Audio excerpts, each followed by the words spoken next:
very distinguished members on the dais,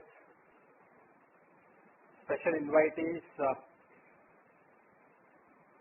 the organizing team members from the All India Radio Chennai, my faculty colleagues, student friends, students from SASTRA as well as other colleges. I am extremely happy to welcome all of you for this thematic session that is organized with a focus on women and development. In the sidelines of G20, as India celebrates very honorably, and we should be proud of it, its G20 presidency. And from a timing point of view, India's presidency is sandwiched between two important nations, the preceding president nation Indonesia and the successor nation Brazil, and that India is sandwiched between these two nations itself is a symbol of a growth of a particular type for many reasons.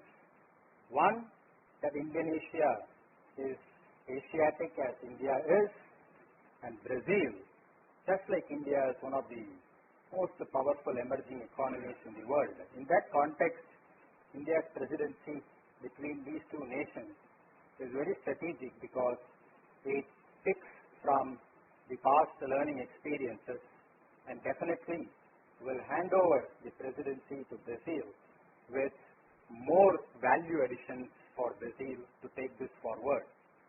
And it is in that context this session on women and development is very appropriate that we are organizing this event at SASTRA to realize and recognize the fact that as a country, India has a lot to offer by way of positioning the world's most important asset, human asset, the feminine gender, as a symbol of global progress. And I would better start with Swami Vivekananda, who's been such an inspirational source for many generations in the past and for the forthcoming generations in the future. And all of you know the famous speech that he delivered in the World Parliament of Religion. And the time during which he delivered that address, we just have to push back and recall.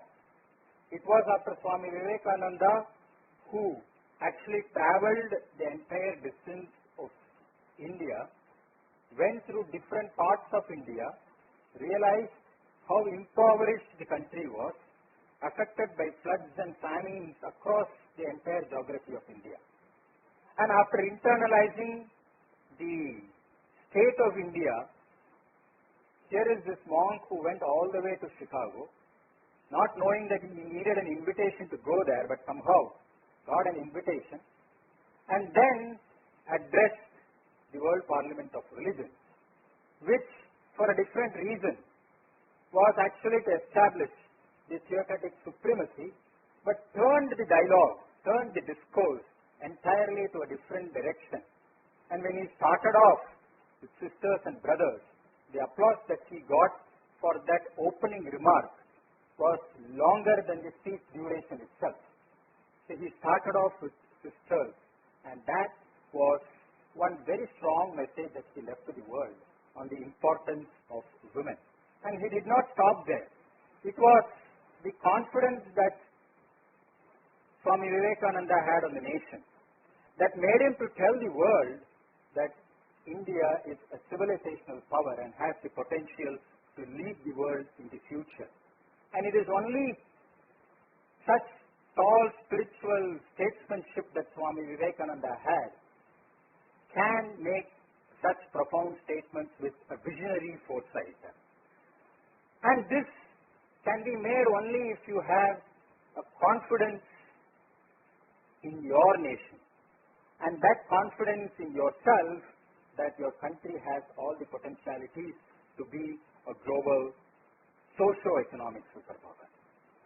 And I must recall, I was just returning from the North America a couple of months back, and I had a fellow passenger who was an Indian, who was also returning, but an Indian working abroad, who was constantly cribbing on the state of our nation, the hygiene, the road, the water, the sanitation, the health, and all of that, saying it's problem here, problem here, problem here, problem here.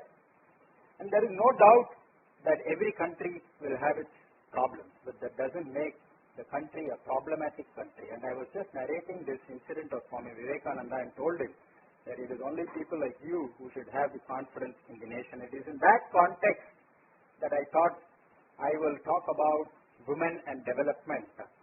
And also, Swami Vivekananda, after the speech in World Parliament of Religion, and in a place not very far from All India Radio, Chennai, in the Swami Vivekananda facility campus just opposite the Marina Beach, in 1897, he delivered a lecture right here in Chennai, not very far from this place. He said, I just close my eyes now and then realize that I see Bharat Mata sitting on top of the world. And he said, 50 years from now, I would see an independent India. And it happened. 1947, India became a free nation. And it was not just that prognosis that Swami Vivekananda made became true.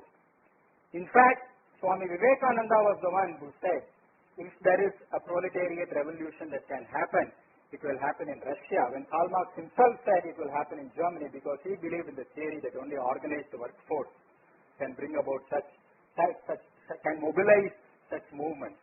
But contrary to the Marxian view, Swami Vivekananda said it will happen in Russia, and it happened in Russia. The third thing that is bound to happen very soon is Swami Vivekananda was able to see India as an economic power in the near future. And this prognosis he made way back in 1897. And the economic progress that we are seeing as a nation today will definitely make Swami Vivekananda's statement come true. And I think, and I think many of you share my opinion on that, that it was the vision of Bharat Mata on top that made Swami Vivekananda realize that the nation, as somebody who has to be patriotic and nationalist to the nation, which is represented by Bharat Mata at the top. And Bharat Mata, friends, is that symbol of womanhood that Swami Vivekananda always had close to his heart and soul. I am not contrasting this with any other national symbol. I am not saying you compare Bharat Mata with Uncle Sam. Okay, I am not comparing India with America. But Bharat Mata as a symbol of India's patriotism is definitely a strong trigger for all of us to realize that somewhere at the fundamental level it is India's womanhood that will not only build India but also provide solutions to the world at large. So that is the first realization that we have to have, because that symbol of womanhood is symbol of development that was seen by Swami Vivekananda as a core civilizational asset of our country. And that is why when we just celebrated our 77th Independence Day 2 days back, when William Dalrymple, when India celebrated its 50th year of Indian independence, Dalrymple wrote an article for The Guardian. He said everybody is talking about India as if it is a story of rags to riches. He said no. He said it is a country, it is an empire which is striking back. And he recalled a lot of such socio-economic advancements that India used to make in prehistoric times, that it was an economic superpower, and all of which you know, and I don't want to waste time on that. But the short and sweet of that, it is not a country whose story is that of a rags to riches story, but an empire which is striking back to regain its glory that it used to have right from the beginning of the common era. And this is not just the economic leadership that it used to have. Even in various social dimensions, India was showcased as one of those countries that other countries look towards as a symbol of social development. No doubt, social development and economic development are two sides of the development coin of any nation. And there were times that India used to be at the top both at the social level and at the economic levels as well. And let me just give you some inputs for you to just take back and then realize you should have to do a lot of internal questioning amongst yourselves. You have to introspect and ask a lot of questions yourself on these two dimensions. Let me just give you one quick analogy on the economic part of how foundational that the role of women is when it comes to the economic nation building activity. The fundamental unit, the fundamental economic unit of any nation is its family. And I've always felt that a family can afford a bad husband. It doesn't mean that husbands can be bad, but what I'm trying to say is a family can afford a bad husband, but never can a family afford a bad wife, because it destroys the family, which is the economic fundamental unit of any large economic society. And it is in that context that the role of women, and Swami Vivekananda just defines the role of women. He in fact puts motherhood at a higher pedestal than wifehood. In fact, when he contrasts the East versus the West, he says it is in East, and particularly in India, the Indic civilization lays a lot of importance on motherhood, while the Western civilization lays a lot of importance on wife. Of course, wives become mother over a period of time, or women manifest motherhood in different forms. But the point is that motherhood is always kept at one pedestal higher than wifehood. There is no difference. I'm not trying to say that this is superior to the other. Every wife will become one form of a mother in one way or the other. But the motherhood is always kept at a higher pedestal, because with motherhood comes the responsibility of running a family. The responsibility of running a family is directly linked with the economic progress of a nation. And I can give you a lot of examples as to how the role of women, and particularly mother, in this microeconomic unit called family makes a large difference in the economic progress of a nation. I don't want to get into the deep aspects of economics of it, but I will just, as students, I see students of economics and public policy also here. Shankaracharya, who was the chief economic advisor few years back, wrote a brilliant article for the Business Standard. He compared the economic growth of India, especially when it started generating a lot of wealth after the liberalization of the early 1990s.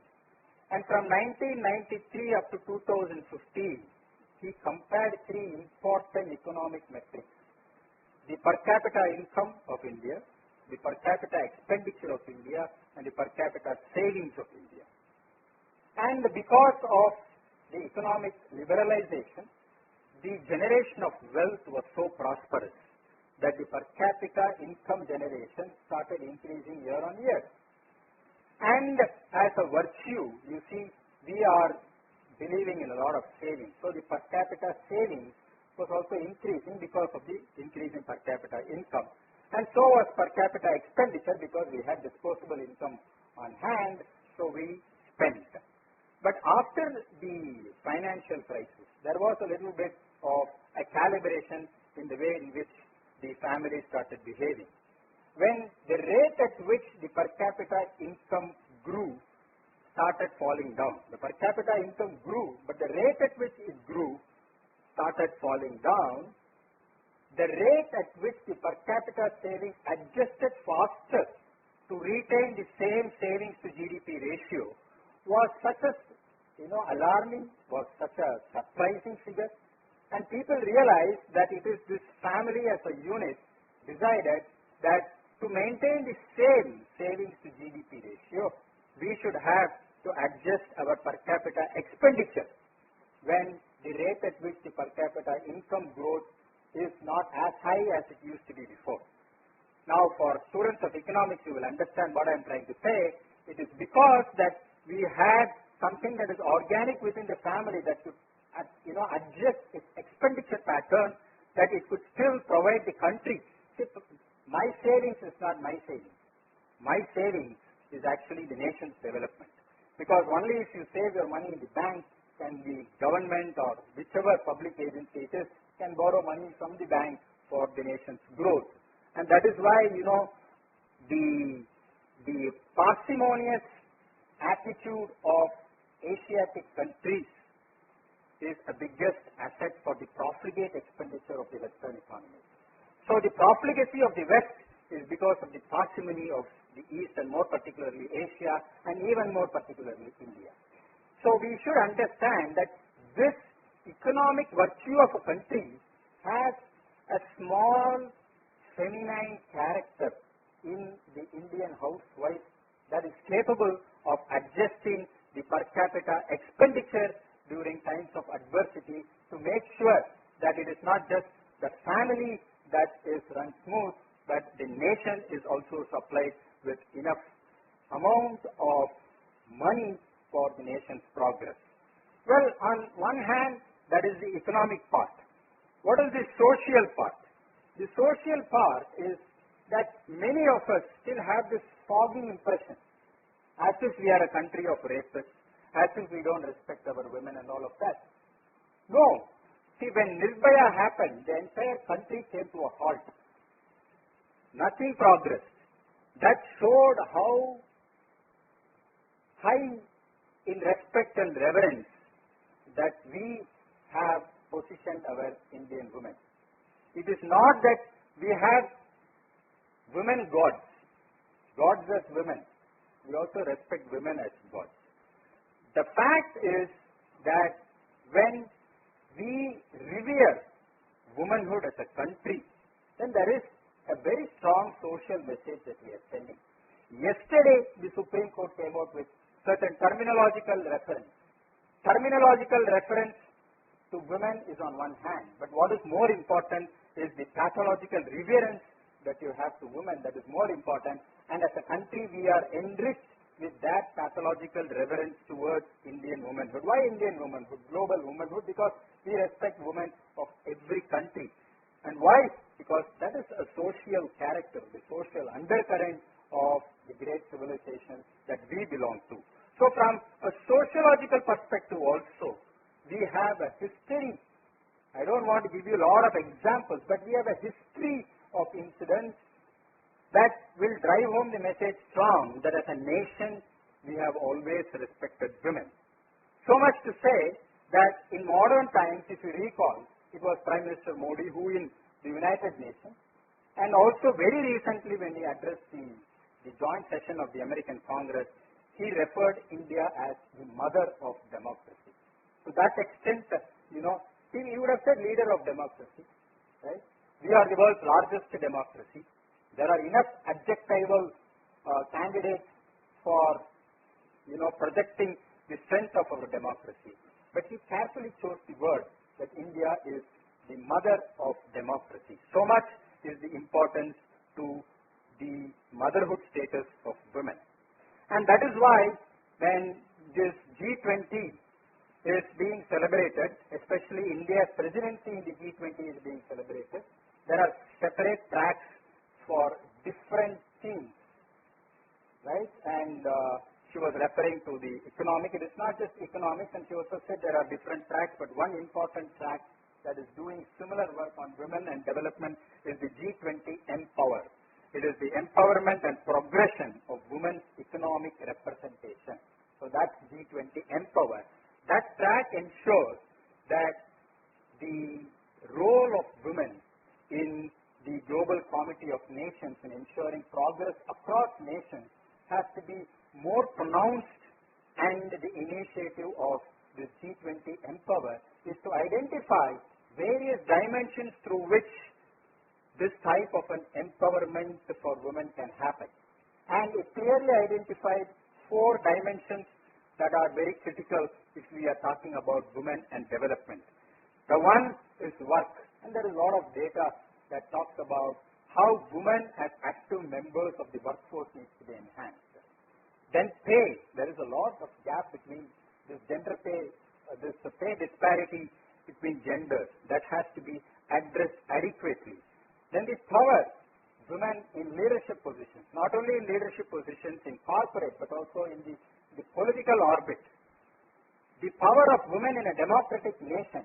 India cannot be a best example to the world, because when India became independent, and after 1950 we became a republic nation through the constitution, it was very natural that we said that Indian women should have voting rights.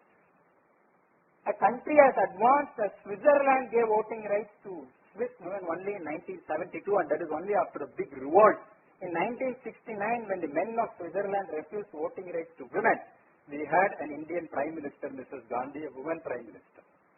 When this entire revolt was happening, we had Suseta Triplani as the Chief Minister of India's largest state, Uttar Pradesh, in 1965, during the time 1965, when a country as advanced as Switzerland, men were saying no voting rights. Even the oldest of the democracies, UK or the United States, gave voting rights to women only in 1920s and 1930s. It was not a natural derivative of a democratic nation, but a natural derivative of Indian democracy was women were given the voting rights as soon as India became a republic in 1950. So it was very natural. So the power of women on different spheres of life was the third metric that this G20 wanted to address. And lastly, knowledge, which means education. Educating the Indian woman is very, very important. The girl child's education is very, very important. And today, there is also an additional dimension to that. They are adding more to STEM education, given the fact that everybody says science, technology, engineering, mathematics is very essential. But I have some other views also. STEM is also important, but any form of education is important to a girl child. So these four, which is the pay, the work, the power, and knowledge through education, these four are very, very important towards advancing the role of women in development of not only just India, but also any country across the world.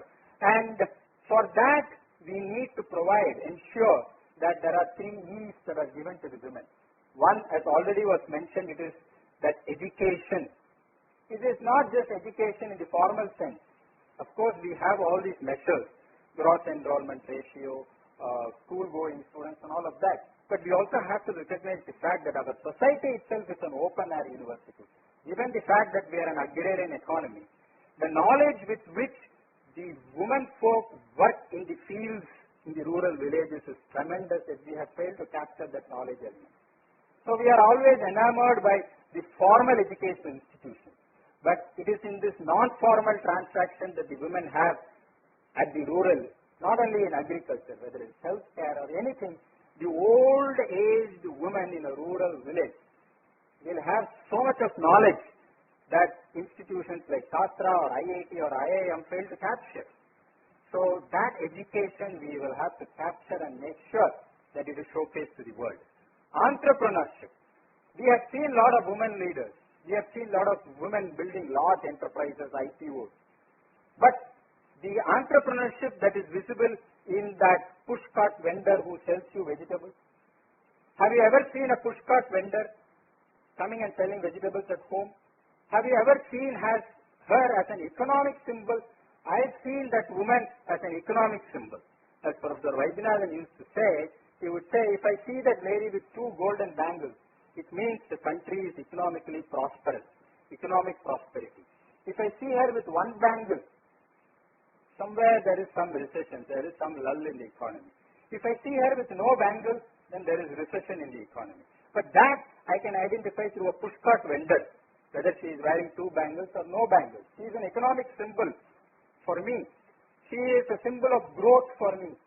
She knows if I am diabetic, she will bring me the right set of vegetables, fresh vegetables at my doorstep. Not your Zomato or other, all those retail outlets. They don't care. If you just pay money, you will get it.